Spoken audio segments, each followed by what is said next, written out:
presenting this talk to you guys today. I had actually originally written these case studies to present to large companies to teach them how to defend themselves from startups. I know that makes me a traitor, right?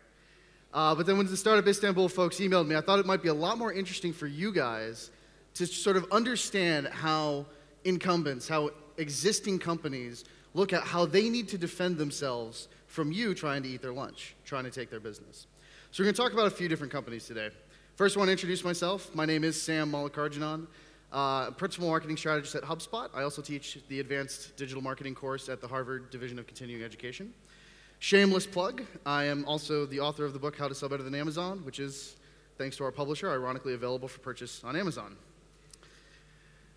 Real quick, data, very important to all of us. As marketers, as entrepreneurs, etc. Since I can't really see everybody and see how you're reacting, I'm going to use applause as sort of my meter to when I do surveys to understand whether it is you guys agree with it. So I'm going to name 3 things, and if you like any of those 3 things, I want you to give me a big round of applause, okay? So right now, this is the least excited you could possibly be, right? It's after lunch, everybody's a little bit tired, the coffee's not quite kicking in. So if you like any of these 3 things, I want you to help me set a ceiling so I can understand it. Profits, puppies, or pandas? If you like any of those 3 things, give me a big round of applause. All right, some of you people are weird if you don't like any of those 3 things. Okay. Now, quick round of applause. If you've ever seen a boxing or a mixed martial arts combat sports event, quick round of applause. Okay, a few of you. I know I may not look it, but in a younger day, I actually dabbled in amateur cage fighting when I was living in Tampa, Florida. And it was a very, very interesting experience because I remember the first time that I ever got kicked in the leg. It was shockingly painful. It's just surprising how much it can hurt just to have somebody kick you in the leg. And the mentality that you have, where you expect to win, obviously, going into a match. You expect to win when you're launching a startup. But understanding that they expect to win too. They're going to try to win, and they think that they're going to be successful. Leg kicks, shockingly painful. And the key here is you got to be tough, right? Like we've all seen the movies. You got to take the hits and you got to rise up dramatically in slow motion while music plays quietly in the background. You got to be tough. I love the quote by Rocky Balboa. It's not about how hard you can hit. It's about how hard you can get hit and keep moving forward. I love that quote from Rocky. But I'm not really here to teach you about the slugfest, battling it back and forth in sales and marketing and pricing and everything else like that. I'm here to tell you about this one time I got knocked out. I'm told I got knocked out, and the reason I say that is because I didn't actually see his leg move. I just woke up sometime later on the mat. I presume it was a few seconds. It felt like it might have been a few years. And the interesting thing was, my trainer wasn't actually mad at me because I didn't do anything wrong. I had the right stance, and I was good. I was positioned well to fight. But I lost anyways. I did all the right things, and I still woke up on my back. Now, you guys are here, and I'm confident that you can figure out, marketing and sales and pricing and all that sort of stuff. You've got that. You can attend the webinars, you can attend the speakers, you're going to figure that out. What I want to teach you is not how to win the knockdown, drag-out fight between you and like another competitor with pricing. I want to teach you how to win the fight that you never saw coming. In this case, you guys are the kick that they never saw coming, right? You are the surprise kick where they can do everything right and you can still destroy a business that's been around for 100 years. Now, normally if it's in a slow, drag-out fight, we've got time, we can hire consultants, we can catch our breath, but the world has changed. You guys can now disrupt markets way faster than has ever previously been possible. You've all heard the classic example, right? Uber is what we all use when we're talking about disruptive innovation. It happened really, really fast, right? Their innovation was instead of ride, wait for call, ride, it was ride, ride, ride, ride, ride, right? They lowered the cost to the end user by maximizing the utilization of their network. It's really all they did. And it's had a huge impact on the taxi industry, particularly in the United States. In fact, a lot of the taxi industries think that they might not be able to survive. They may not actually be able to adapt to Uber coming after them. And they thought they were safe, though, because I don't know how it is in the rest of the world, but in the United States, one of the best business investments you can make is in politicians. and lobbyists. And in Las Vegas, they had spent a lot of money on lobbyists. The taxi companies had great lobbyists, great reach with the politicians, and it didn't help them at all. Their quote was that we put into office the very people that destroyed us. What they thought was safe, a nice, safe move to win a slug-it-out match, can't work when you have something like Uber that's moving so fast, that has adoption that is so quick. Airbnb, another classic example. Hotels in Manhattan in 2014, September, booked 480,000 room nights. Nice business. Airbnb booked 2.8 million room nights in that same time period. Interesting thing, you can lose a fight you didn't actually know that you were in. Right? It doesn't have to be this thing where we formally stand across from each other and declare war on each other's businesses.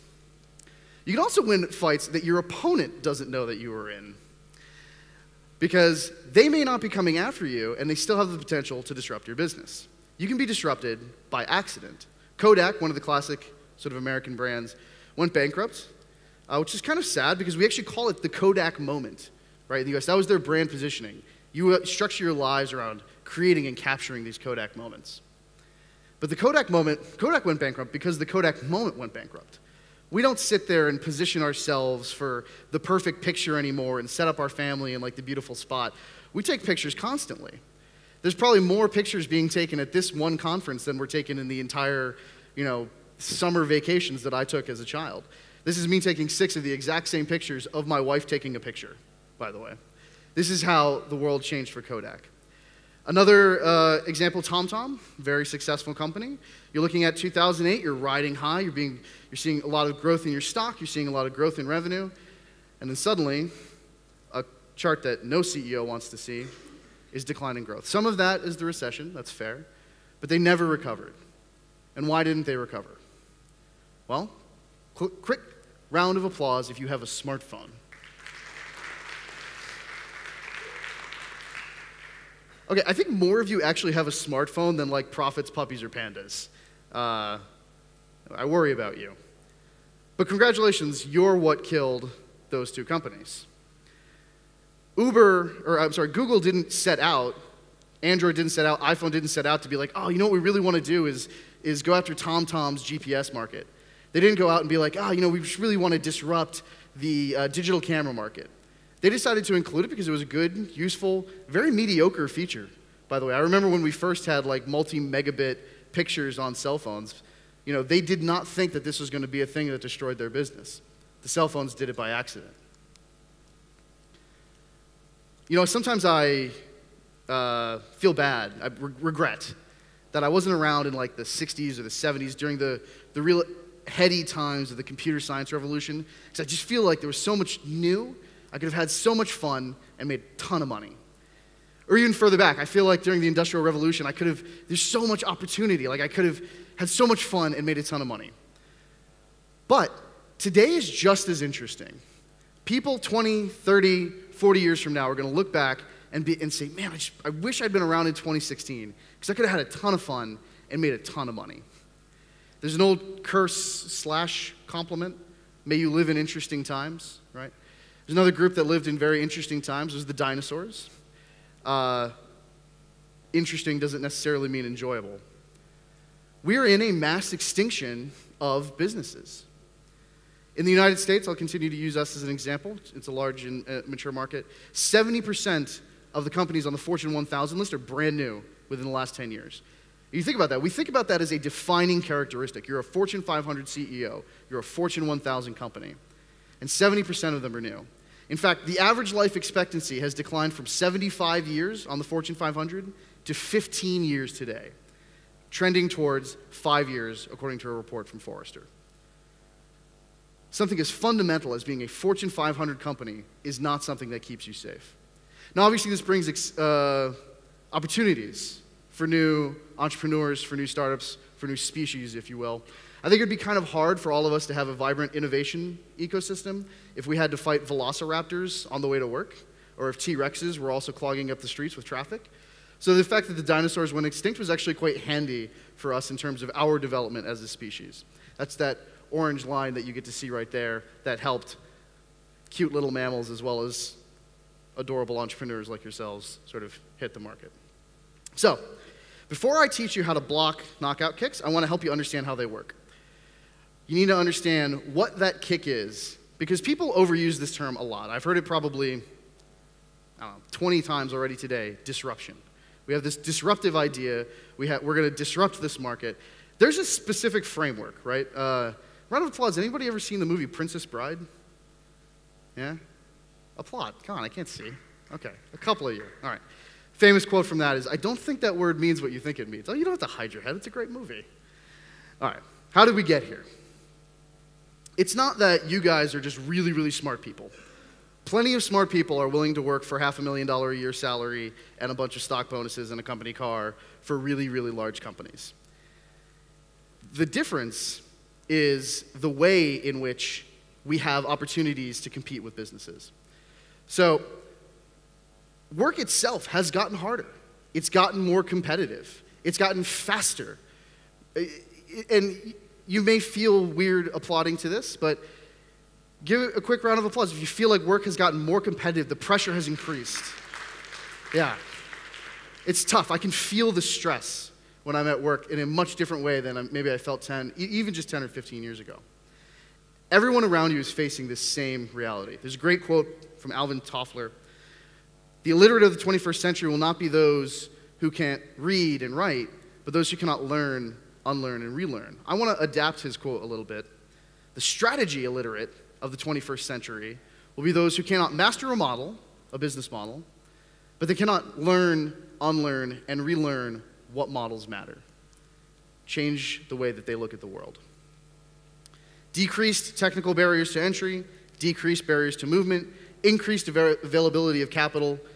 Everything has gotten harder. We have more competition. Frankly, 15 years ago, I didn't have to worry about most of you because I only had to beat the people in Boston, right? Like you didn't have the technological capacity 20 or 30 years ago to be competitive with my company here. I got to be kind of lazy.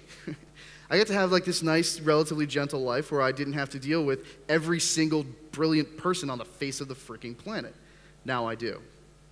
This is how we did business strategy in the 20th century. You develop some sort of proprietary knowledge, an invention or expertise, something like that.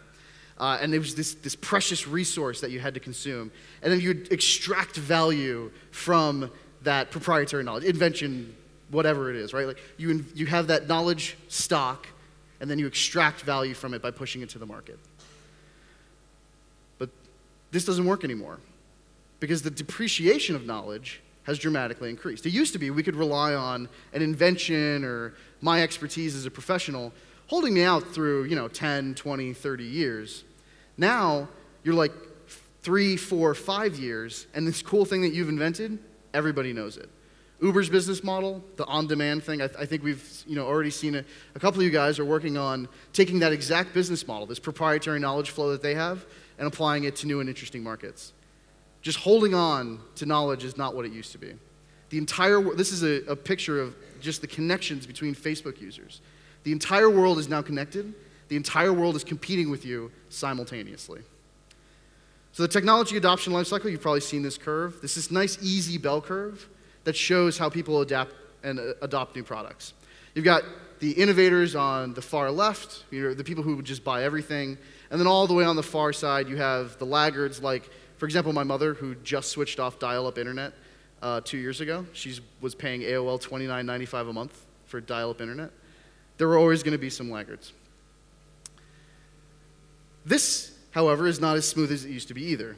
And by the way, the term disruptive innovation is so overused that I could only find one graphic that conveyed the magnitude of it, and it was dramatic squirrel. Because I feel like every time somebody says disruptive innovation, you can see them looking at you with this sort of drama. A disruptive innovation has a specific definition. It creates a new market or value network that disrupts an existing market or value network. It usually starts at the low end of a market, Tesla, for example, being a notable exception. All of these things have exceptions. And it brings in previously non-participating people into the ecosystem. I never used to take private cars, right? I wasn't really a private car sort of person. Tech startups in Boston don't cover private cars. It's not part of the compensation package. I took taxis, and it was a horrible experience. Uber managed to take part of the existing logistics and structure of the black car system, people forget that the black car came first. Right? I was riding in black cars before I was riding in taxis or personal cars that had been called with by Uber. It brought me into the black car market where I previously hadn't been. Other examples, personal computers versus mainframes and mini computers. Nobody probably here owns a mini computer anymore. Mini mills, integrated steel mills, cell phones versus fixed line telephones. Very few people build new fixed line telephones these days. Community colleges and four-year colleges, discount retailers, full service department stores, retail medical clinics. And one of my favorite examples, which is the phonograph and the piano. In the 19th century in the United States, the piano was the apex of home entertainment technology. If you had a piano, you knew you'd made it. Your friends knew you'd made it. Your family knew you'd made it. You'd get everybody together around and you'd have a little, concert with your kids or whatever, or maybe your family. And that was the center of the home entertainment system. And then in 1877, Thomas Edison invents the phonograph. And there's not much immediate impact to the piano industry. In 1914 is really when pianos hit their heyday. Steinway, one of the preeminent piano manufacturers in the world, did 400,000 pianos that year. Phonographs, on the other hand, did only $56 million in sales. In 1919, pianos were still doing $158 million in sales in the United States. And then in a very short period of time, it all collapsed. And I promise I won't use this as a metaphor for pianos being a dying industry, but Steinway had to use all the excess wood to build caskets. Phonographs were a better way, a more flexible way, a more accessible way to have an awesome entertainment experience in your home. And again, pianos took decades, right? We don't get decades. We're competing with the speed of light itself. How quickly can you talk to somebody in Romania, talk to an engineer in Romania, and then talk to a finance person in Israel, and then talk to somebody in Egypt, and then talk to somebody in the United States, and then get funding from the UK instantly, immediately? So it used to be this nice, easy, smooth bell curve. It's not that anymore. Now it's this very fast curve where you have a small number of trial users, and then you have the mass majority very quickly. All right, so if you're a large business, you're frightened right now. You think of yourself as a Fortune 500 employee, and you realize that you may only have 5 years left to claim that title. If you're a startup entrepreneur, you're looking at this and you're very excited, because you may not be a Fortune 500 CEO right now, but you could be in just 5 short years. What can you do about this if you're a large incumbent company? Well, you can survive disruption. There's a concept called the extendable core, which is the piece of your business model that an incumbent couldn't replicate without adopting the same cost structure. Right? They can't actually disrupt that piece of your business. Round of applause if you've ever stayed in an Airbnb. Okay? A few of you? All right. Okay. Round of applause if you've ever been to a conference or event at an Airbnb. Yeah, it's ridiculous on the face of it, right? Like, I'm not going to have a conference in somebody's living room that I'm renting for 2 days. As opposed to, the Marriott or the Boston Convention Center or here we are today, it's a thing that Airbnb can't really eat their lunch. And Airbnb can't go take that piece of the market. That's an extendable core for those hotels.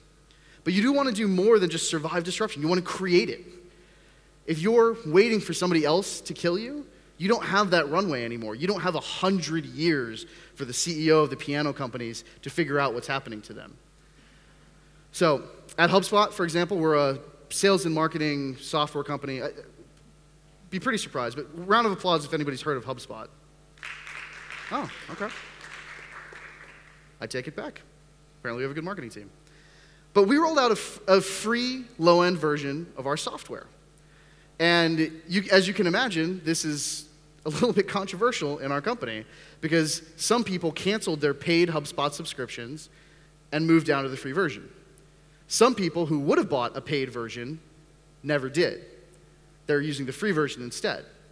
But the reason is, lead-in is what we call this piece of technology. It was a good idea. It's a free, lightweight lead capture and analytics plugin. You just pop on your website, and you can start generating leads tomorrow. It was a good idea. One of you folks was going to build it. We decided to figure it out and build it first, so that instead of us losing revenue, which is going to happen anyways, You were going to build it. One of you here was going to be like, HubSpot's ignoring this entire segment of the market. I'm going to go build a tool for it. We decided to build it, so at least they're in our upgrade path. We've built a moat around our company. All right, quick round of applause. And let's define a large company as like 2,000 or more employees. Round of applause if you've ever worked at a large company. Okay. A large company, obviously a very famous one, is IBM. They did a study in the 1980s, and they found that it would take 9 months to ship an empty box at IBM. That's how convoluted their processes were. That's how slow they were to move and react to challenges. IBM, and by the way, I get to make fun of them because I married into IBM. My father-in-law worked there for like 30 or 40 years. I have one of the original Think signs from back in the day. He calls it I've been moved, or incredibly boring meeting. Other people call it incompatible business machines, idiots become managers, internal bureaucratic mess. But for me, it's one of the most fascinating case studies that I've ever really looked at. And so my promise to you is it won't be an incredibly boring monologue. The fact that they were so terrible at adapting to change, at moving quickly, at being agile, and managed to survive into the 21st century is what makes it so astonishing. It wouldn't surprise me if one of you, faced a new technology in your market and you said, okay, we're going to pivot and we're going to do all this stuff. That's not surprising. You have it built into your DNA. The folks at IBM did not. In a world of these new race cars, these fast-moving machines, this new technology that IBM had to deal with, the dinosaur somehow managed to strap rocket skates onto its feet and keep up with the competition. By the way, classic example here of the internet has everything. I Googled dinosaur wearing rocket skates, and somebody had a picture of it. IBM, obviously, their chairman, Thomas Watson, was quoted, I think there's a world for maybe 5 computers. IBM has managed to be wrong about almost everything, but still somehow survive, still somehow make the right strategic moves. So when they're competing in the mainframe market, there were about 8 or so companies that were very competitive in the mainframes market, which was IBM's core business leading up into the 1980s. None of them meaningfully survived into the PC marketplace. In 1981, they had 62% share of the mainframe business. Their gross margins were a fantastic 60% compared to computers. But their overall market share had declined from 60% to 32% with the advent of the mini computer. DEC, one of the companies that was working in mini computers and manufacturing those, also had another very interesting element, which is that they let other engineers, and okay, you're going to say, duh, of course we have an ecosystem where we let people build on top of our platform. Okay, that's new to these people in this day. DEC said, we're going to let other engineers build on our platform. IBM said, no, we're a vertically integrated company. That's who we are. So 91 companies tried to build mini computers between 1968 and 1972. None of them meaningfully survived into the PC market except IBM. So put yourself in the chairman or the CEO of IBM's shoes. It's 1980. You're number 8 on the Fortune 500. You've been in the top 10 since 1965. You've been in the top 100 since Fortune started tracking their list at all. You are enterprise technology. The famous quote, right? Nobody's ever been fired for buying IBM. You're the definition. You're a big blue. But you missed mini computers, and you see Commodore, Atari, Apple. Anybody actually have a Trash 80 back in the day, the TRS-80? Quick round of applause. There's got to be at least a couple people. Okay, maybe not. The TRS-80 is referred to as the Trash 80. And Frank Carey now takes over as CEO, following the greatest period of growth and expansion in IBM's history, led by Thomas Watson Jr. Honestly, I wouldn't be too worried. We are enterprise technology, we're dominating the Fortune 100, and we're having the best period of revenue expansion in the history of our business.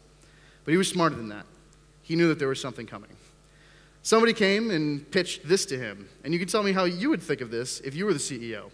You've got this new product that has terrible margins. The margins are 3 times worse than our core business. It's probably going to cannibalize a lot of the sales that we normally would have gotten. Oh, it's also not going to be vertically integrated. We're going to build it from all these other parts. That's cool, right? Oh, and it's going to be in a completely separate office down in Florida, and we're going to take some of the best engineers in the company. If you're the CEO, are you really responding positively to that pitch from Don Estridge, who was the person who led Project Chess for IBM? It's kind of hard to think that you would. But we like to think that we're disruptors, and obviously I see PCs coming. I really need to be involved in that. But thinking about where IBM was coming from and the fact that they were able to do that, moving from even being vertically integrated to using parts from everyone else. And obviously it worked, right? The sales of IBM PCs, IBM is just synonymous with PCs. We'll get into how they screwed it up later. But again, first analyze that from the fact that even now, with our ability to run ads and do market testing and user testing and all the sophisticated technology that we have, 72% of new products flop. They don't reach adoption. They don't make the payback on the R&D. That's today. So IBM rolled out the PC with a brilliant marketing campaign, a relatively mediocre price point relative to the other computers that were on the option. And the interesting thing to them was they were trying to create a new market. Your own IBM computer, right? Imagine that, having your own computer in your house. Now, we obviously have more computing power in our pockets than sent the astronauts to the moon, but back then, that was a revolutionary concept that was creating an entirely new market. By the end of 1982, they were selling one PC every minute of every day. Obviously, ended up dominating the market. And one of my favorite parts of this story, Steve Jobs, a hero to entrepreneurs around the world, cried when he saw that the IBM PC won Machine of the Year. It's the only non-human, or the only inanimate man-made object to ever win Person of the Year, awarded by Time magazine in the United States. Steve Jobs got this mailed to him, and he had done an interview for Time, and he assumed that it was going to be his face on the front of Time magazine. And then he gets it, and he sees the IBM PC. Now again, looking at this timeline, 9 months to ship an empty box, and in 1 year, IBM invents the IBM PC with a completely new process. They also made a rather fateful decision, which was to adopt this sort of mentality of letting other people play on our playground, letting other people build in our ecosystem, letting other people have access to our platform. They didn't want to have to outbasic Microsoft, VisiCalc, VisiCorp, et cetera. They knew that they didn't have the resources to do that for this small team in Florida. By the way, I live in Florida now, but back then, Florida was still mostly swampland. It wasn't necessarily the place where you wanted to go. There's a reason we put our space program there. It's because if anything went horribly wrong, not many people would be affected. I love Florida, though. That's where I live. They also made a fateful move to have somebody else build the OS. They said they actually put out for bid the various pieces for the IBM PC. They made the IBM company compete for it. And they ended up giving the operating system to a tiny tech startup called Microsoft. But that's what allowed them to survive into the future. Their revenues continued to skyrocket. They survived the shift to PCs. They survived the collapse of the mainframes industry. And then they made another mistake. That's a story for another day. This happens a lot in a company. Something's successful. What do? You absorb it back into the main company, and then it dies and you die. Instead of what IBM should have done, again, story for another day, which is absorb the revolutionary DNA, the main company into the revolutionary DNA. They ended up selling their PC division to Lenovo in the 2000s. But learn this lesson well. This is a picture of Don Estridge at IBM, led Project Chess. Listen to your employees. Have motivated, empowered people who, if they see something coming, they should feel comfortable telling you something ridiculous. 3 times worse margins, cannibalizing our best sales, and I'm going to take the best engineers. Take that very, very seriously and make sure that people are empowered. Because what they did right, what Don Estridge did right, what everybody else did right at IBM that believed in this, was they put the customer at the center. They knew they weren't in the computer business. They were in the information processing and computing business. The famous quote from Henry Ford, obviously, if I had asked my customers what they wanted, they would have said a faster horse. Right? Not the ability to get from point A to point B fast, quickly and economically. That's not a level of insight into their needs that most consumers have back in the day. Another example, right? You know, plenty of people make lots of money selling quarter-inch drill bits. I've been all over the world. Never met a quarter-inch drill bit collector. Nobody wants to buy a quarter-inch drill bit. They want a quarter-inch hole. Theodore Levitt famously described marketing myopia when he talked about the railroads. The railroads weren't beat because of cars and planes, and you know, it's easy to sort of excuse the railroad companies for their failure and decline in the United States. But it wasn't because of that. It's because they thought they were in the railroad business. They didn't realize they were in the transportation and communication business. We refer to this framework as the jobs to be done. One of the reasons I love IBM's story here, and this is true in your personal life as much as any professional endeavor you're ever going to undertake, the greatest threat to true greatness is being moderately successful. Resting on your laurels, not focusing on how can I beat myself before somebody else beats me. So let's talk about another truly great company. Define their market, saw immense growth, and then he died. They almost died. And it's a company that I love a lot because it had a lot of meaning to me growing up. That's Lego. Round of applause if you've ever played with Legos. Okay, cool. Big, wonderful brand. Big fan of the Lego brand. I played with them a ton as a child, and my wife, to this day, still the majority of her photos aren't of me. They're of Legos in various settings. These are pictures from her Instagram feed. She uses a multi-$1,000 camera to take pictures of tiny plastic figures, but they have a lot of meaning to her, right? Legos still have a place in our lives. And in 2003, Lego almost went bankrupt. In fact, we thought that Mattel was the largest toy manufacturer. We thought that Mattel was going to buy them. Or private equity firms were circling like vultures. They loved the idea of buying Lego because it's had a great loyal customer base, had a great business model. It was just poorly managed, and it had become bloated. But again, put yourself into their mindset. Between 1932 and 1998, they had never made a loss. They had never lost money in the better part of a century. They were definitively linked with toys. And it wasn't because they had some proprietary technology, by the way. Their patent expired in the 80s.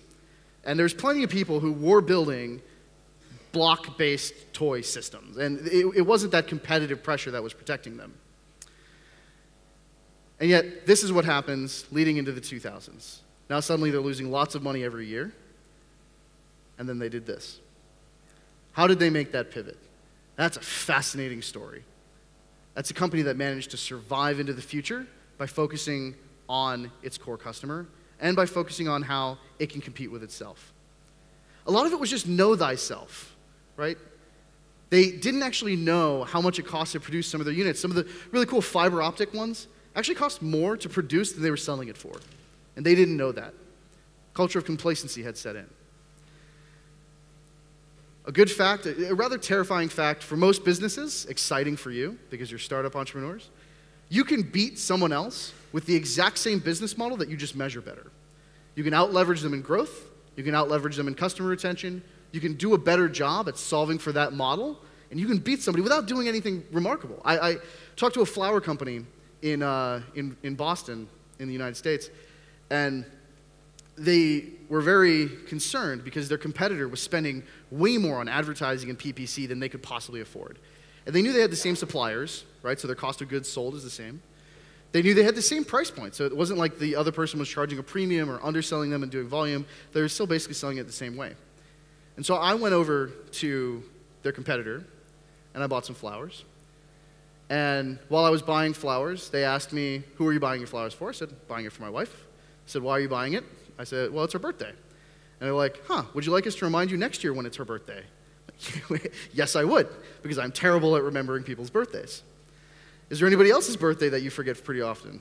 It's like, well, you know, I should probably get my mom flowers, and I should get my 4 sisters. I should probably get them flowers. It's like, okay, cool. Is there anything else that you could have flowers for in your life? I'm like, actually, you know, people bring flowers to my church. Like, you know, that might be something I want to do. They got so good at figuring out what it was that I needed to accomplish with flowers. I'm not buying flowers because I like taking beautiful things and watching them die slowly, right? I'm buying flowers because it makes people happy, and it shows how much I care. They were good at analyzing that, and all they did was make me buy more frequently. and they were able to outgrow the customer that originally come talk to me. They also made a fateful decision at Lego. They wanted to be cool and hip and hire the best innovators, the new design innovators from the best art schools in Europe, from the best design schools in Europe. And they got rid of all the old Lego designers who had built stuff in the 70s and the 80s. They brought in this amazing team of sharp innovators. And you know what? Not every industry needs to be innovated on. Hate to break it to you. Sometimes focusing on the customer is the best thing. So the CEO of Toys R Us, which is a massive toy retail chain in the United States and globally, said to the CEO of Lego, we want the brick. Like, this is what makes Lego Lego. You guys have lost sight of that. They'd ballooned to more than 12,000 different pieces, colors, and sizes. Not only a logistical and financial nightmare, but it wasn't a story that you could sell easily to customers. And their new CEO at Lego, Nudstorp, agreed. We weren't listening to customers anymore. That's what almost killed us. And so they hired their best customers. They actually had adult fans of Lego. The AFOL symposium is like a thing, right? My wife would go if she had the time, I suppose. They went out and hired their best customers. They weren't the world's greatest designers from the best design schools in Europe. They were just adults who like to play with Legos. They hired one of them as their CEO, Nudstorp, and then they hired other people who just fit in well with their, people were economists, they were business people, they were artists, they were whatever, but they loved Lego. They were their core customer, and they were able to hire them. They also cut off the riffraff. So I know in the previous example, I talked about how IBM created a whole new business unit, this like super advanced skunkworks team, sent it down to Florida, and created this new product, expanded into this new market. That was the right thing to do because the PC serves the job to be done for their market segment better than the mini computer, better than the mainframe did. Lego, on the other hand, had created theme parks. They'd launched a computer software team when they knew very little about building computer software. And the new CEO closed all of those down. He spun all of them off for some of them, and the rest of them he closed down. He said, if we're not excellent at it, if it's not delighting our customers, we're not going to do it. We're going to be Lego. There's an important, very, very important difference between chasing a new, interesting, exciting opportunity and focusing on solving for your customers. The right thing to do, and I've seen this already this morning when we're talking on our mentor sessions with you guys, if you've got two $1 billion opportunities that you feel like you can address, the right thing to do is not try and do both at the same time and build a $2 billion, address that $2 billion problem. The right thing to do is ignore one entirely and focus on being excellent at one thing. Focus, focus, focus. It's hard, right? You're like, oh, but like we could get a $100,000 deal from Staples if we just build this additional functionality and just, it's moving us into the CRM space. And I know we're not a CRM company, but like, come on, let's be a CRM company. CRM companies are great. That's not the right answer. That's the mistake that Lego made that almost killed them. Part of this is you're all really smart people. I've managed a lot of really smart people. I've had the privilege of managing very brilliant people in my time, and you guys are a pain in the butt to manage because you want to add complexity where there is none. If there isn't a complex system with interesting math and different charts and everything else like that, you want to create a complex system because smart people love working on smart challenges. I was in a board meeting for a startup that I consult, and they were doing a customer retention charts, and they had the cohort retention and all the right charts, the fun, fancy words and fancy math, very colorful, well-designed graphs. Because I'm a data geek, I asked for the data afterwards. They were analyzing 4 canceled customers. That is not a good use of your time. Don't add complexity where none exists. If you can, hire your fans and customers. Again, I work at HubSpot, sales and marketing technology. We are marketers marketing to marketers about marketing. So I know that you know that I know what you did on my website and that I can target you on it. It's hard for me to be creepy because every time I put, hey, I saw you visited this webpage and you looked on this stuff and you clicked on this button, your answer isn't, oh my God, that's so weird that HubSpot's watching me do that. Your answer is, wow, that's really cool. I want to be able to do that to my customers in a slightly less creepy way. Hiring your best customers helps you grow. they also, Lego really focused on what they were doing for the kids. We talked earlier about the jobs to be done, right? It's not a faster horse. It's not a quarter-inch drill bit. It's to get from one place to another safely and quickly. It's to have a quarter-inch hole.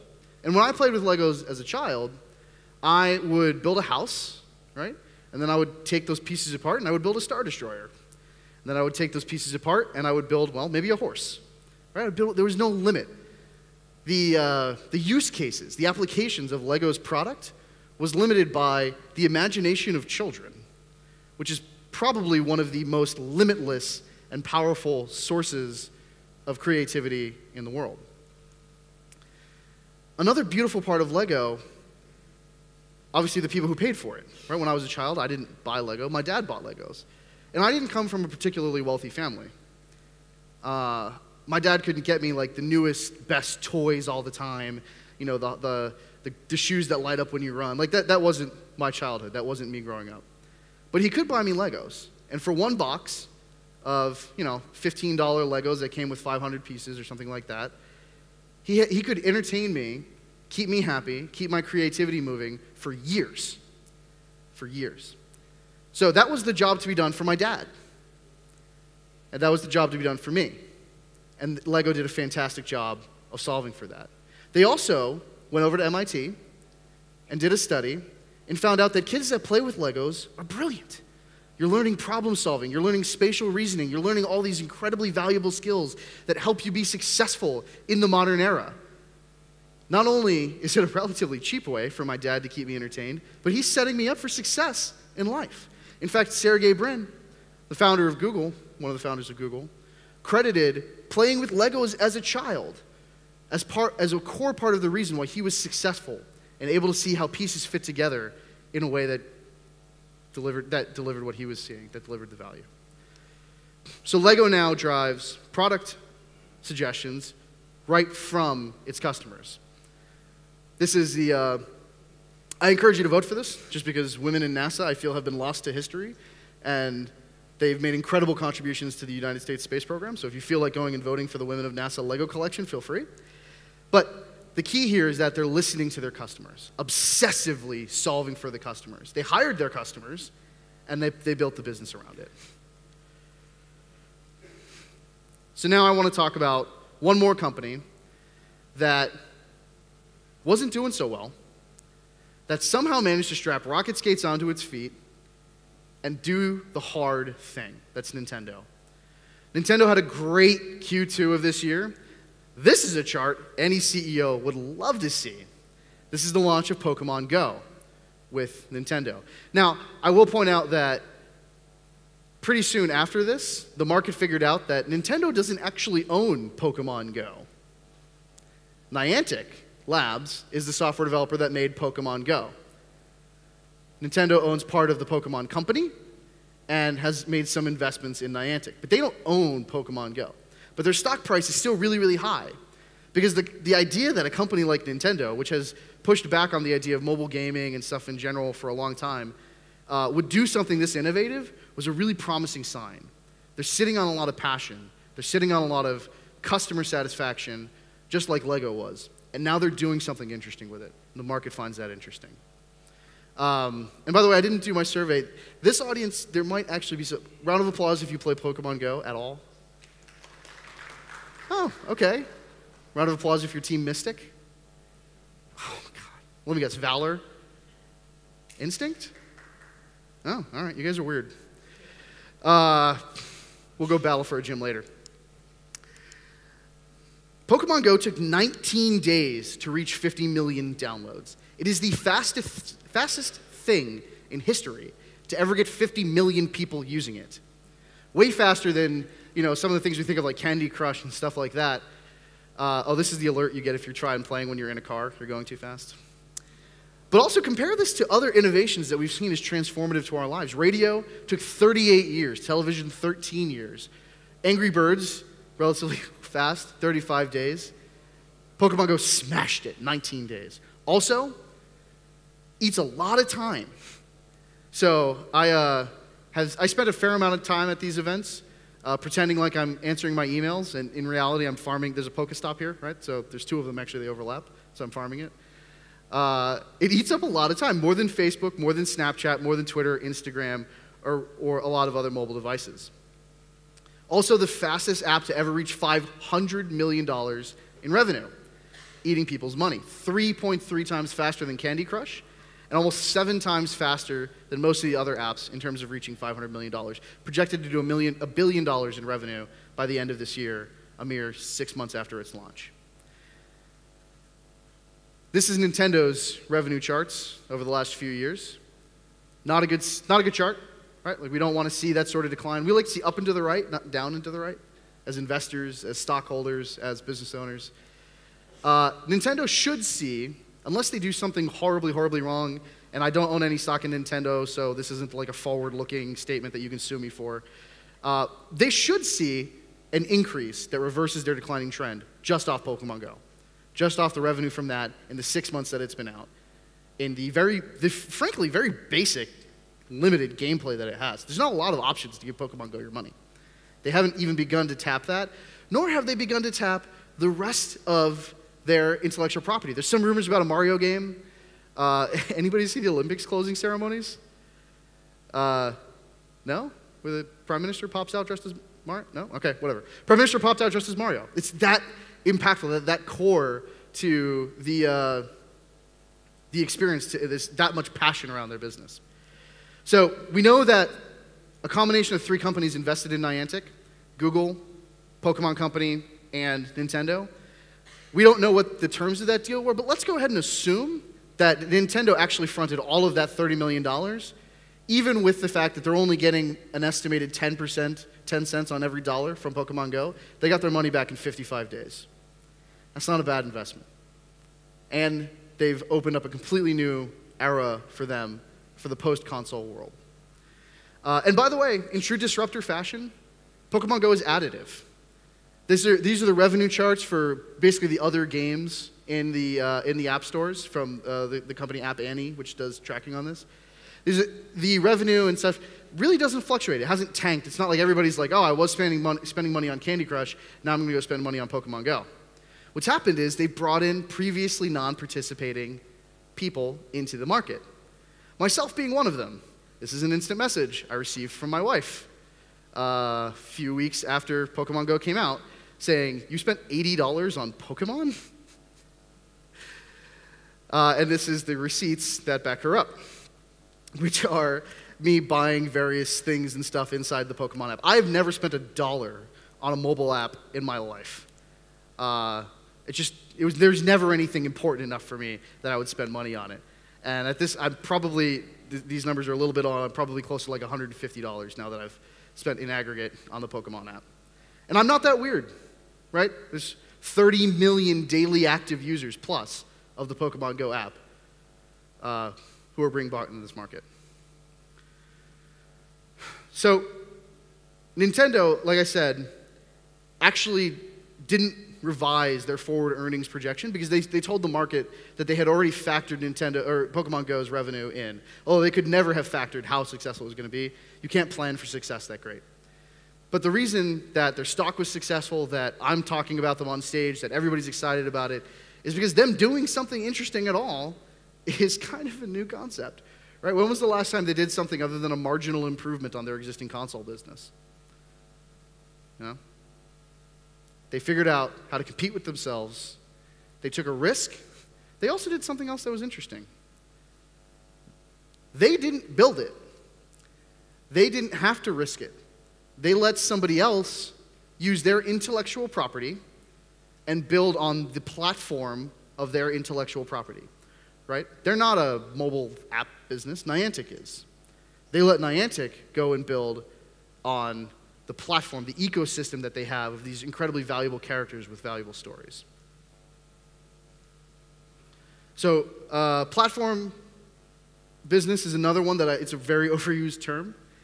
That is, and there's actually funny stories about this. The way that Wall Street and stock folks and investors define a platform company is probably different than how most of us in the software engineering space define it. Wall Street defines a platform company as a company on which other companies build their business. They're the platform for that business's success. We define it as usually a software ecosystem, but something that allows other people to add value to our network and get value in return. Think of app marketplaces, right? Apple, platform business. Google, platform business. Salesforce, I know, is in the house. Platform business with their app marketplace. And HubSpot, too. Also, fun fact, platform business. The reason platform businesses are very interesting is because they allow you to test an infinite long tail of use cases. Nintendo could have been like, okay, well, let's build an app like this, and then we've got to go build all this localized data, and then maybe we should build it in this way, or I don't know, maybe we should build it as a handheld console. They could have gone and done it on their own. Instead, they let somebody else do it on their platform. Let them bear the risk and get most of the money, right? 10 cents on the dollar isn't, they could have gotten more if they'd have just tried to do it themselves, but they couldn't have tested every possible value iteration. They couldn't have said, let's build a mobile app, and let's build another PC game, and let's do a movie, and everything else like that. By letting other people build it, they lose some of the value, but they get that validation. They find out what's valuable, what their customers love. So let's apply what we learned. We're going to launch a startup right here on stage with just between you, me, and the wall, right? No one else is listening. It's not like we're recording this and just live streaming it to the world or something. You and I work at a company that has a lot of intellectual property in the form of stories. Maybe it's a book publisher or something like that, right? We're going to launch a startup that creates a marketplace that allows other people to use our characters in interesting ways. So let's say you're, who publishes Harry Potter? Was it Penguin, right? Publishes Harry Potter? Let's say you're Penguin Publishing. You could go out and build a Harry Potter mobile app, and you could go out and build a Harry Potter Lego set, and you could go out and you could build Harry Potter interactive television experience, and you could go out and have a Harry Potter theme park and all this other sort of stuff. Harry Potter books, Harry Potter fan fiction, right? You could just hire a bunch of authors and have them write all these tangential storylines to the Harry Potter intellectual property that you own. But instead, let's imagine now that you open that up and let other people do stories, let other people do cartoons, let other people build on that intellectual property and see what resonates with the market so that you don't have to do that. You don't have to do stuff you're not good at, and you don't have to take the risk. And thinking about just going with the intellectual property thing, very valuable audience. So Mad Men, which was a TV show launched by AMC, on more than half of them, or almost half of them, make more than $100,000 per year. Community, another TV show, under 40, notably wealthy, primetime viewer, college educated. BBC, for example, if they wanted to have a Doctor Who show or cartoon or book or whatever, let you test those infinite number of use cases on what are people actually going to find successful and what would they play. It offends me that there's not a Doctor Who mobile game, right? Like, it's all about traveling and going to new and interesting places and interacting with the world around you. All right, there's like 2 people that laughed. Any Doctor Who fans? A round of applause. All right. We're going to have our own special nerd convention after this. We'll grab a drink and talk about nerd stuff. There's a saying, a phrase in Japanese, roughly translates to standing out from the crowd invites trouble for yourself. Another way to look at it is the highest nail gets hammered down. So you think about the value that this adds. Not only am I giving revenue, but I learn about my customers. So if I'm I didn't know Salesforce was going to be here when I decided to use a CRM, by the way, so I apologize, folks. But let's say I'm a CRM marketplace. I've got an app marketplace, and I've got somebody built a cool field routing app, and somebody built a lead scoring app, and somebody built a marketing automation app. And the y-axis here is the number of people who are using that app. Well, now my core product team knows a lot. Right? We know that maybe my customer base, that's my really valuable people who upgrade a lot, who have high customer and revenue retention, they really want field routing app. I can incorporate that into the core software experience.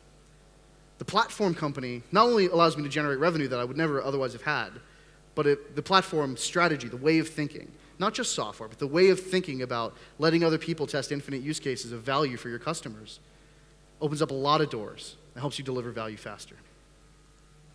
So you probably already see a bunch of reasons like why this specific startup won't work.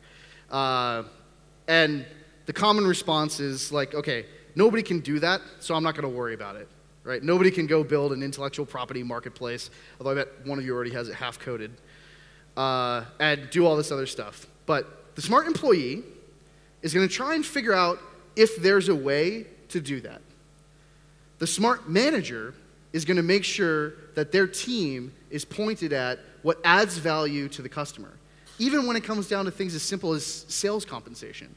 If your sales compensation, your monetization isn't aligned with customer success, you're probably going to run into problems. The smart manager focuses on that. The smart company builds an environment where innovation can happen around you or within you, but it doesn't happen to you. That's what happened with IBM. That's what happened with Lego. That's what happened with Nintendo. They did not allow the innovation to happen to them. Because you smart folks in here, right? All very determined, all want to be Fortune 500 CEOs, you're incredibly motivated, intelligent people. If they don't do it, you're going to. And so this is how you should be looking at it, which is what are these people not serving? What parts of their market are they not serving that I can go take a shot at?